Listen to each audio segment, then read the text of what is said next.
Azi kuniloga eti mapepo pepo eti mapepo.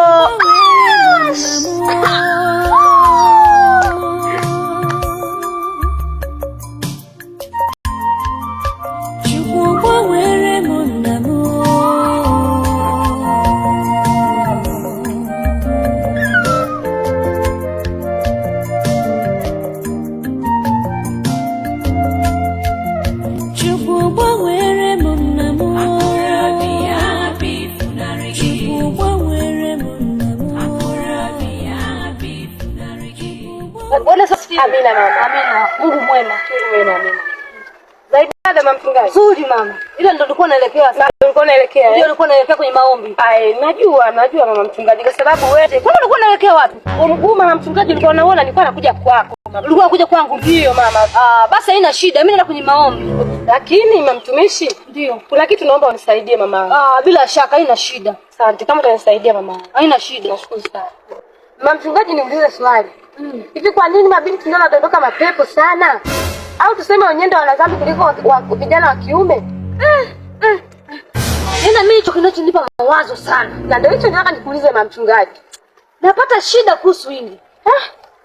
Lakini mimi najua kitu kimoja. Ipo hivi. Yaani jinsi mabinti walivyoumbwa, mvuto wao na muonekano wao ni tofauti sana. Amina. Unakuta binti ana mvuto. Yaani mvuto wake ukimwangalia kwanza. Hata ungekuwa mwenye kiume usingeweza.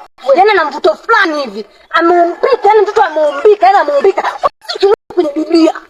Tukienda kwa Samson, alishindwa kuvumilia hata wazazi kuelewa kuhusu Delila. Kwa sababu gani? Alivutiwa na mvuto wa Delila jinsi alivyo. Amina mama. Umeelewa? Amina. Yeye ndio maana sana wakati ndio maana wanataka sana shida.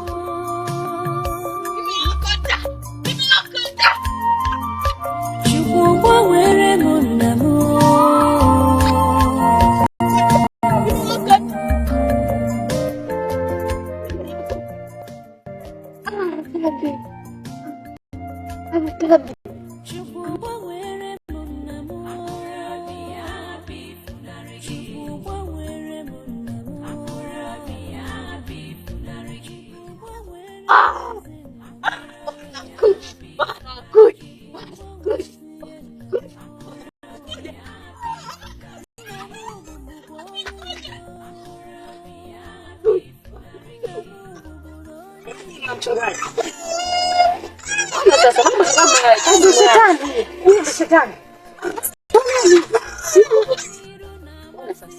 Shetani kwa mabinti. Sasa mtu nani huyo? Hapa inahitajika ni imani. Imani na moyo. Ingia kwenye maombi sasa. Na kuhitaji Yesu mfalme wa Mungu.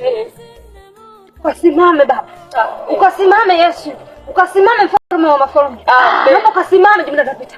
Mungu ameanza kutenda kazi. Mungu ameanza kutenda kazi. Umeona Mungu ameanza kutenda kazi. Ameanza kufungua macho. Mungu ameanza kutenda kazi. Mungu ameanza kutenda kazi. Mungu ameanza kutenda kazi. Mungu ukasimame. Ukasimame jumla. Na kuamini Mungu anaweza kama jambo ambalo linakushinda. Wewe, mchungaji.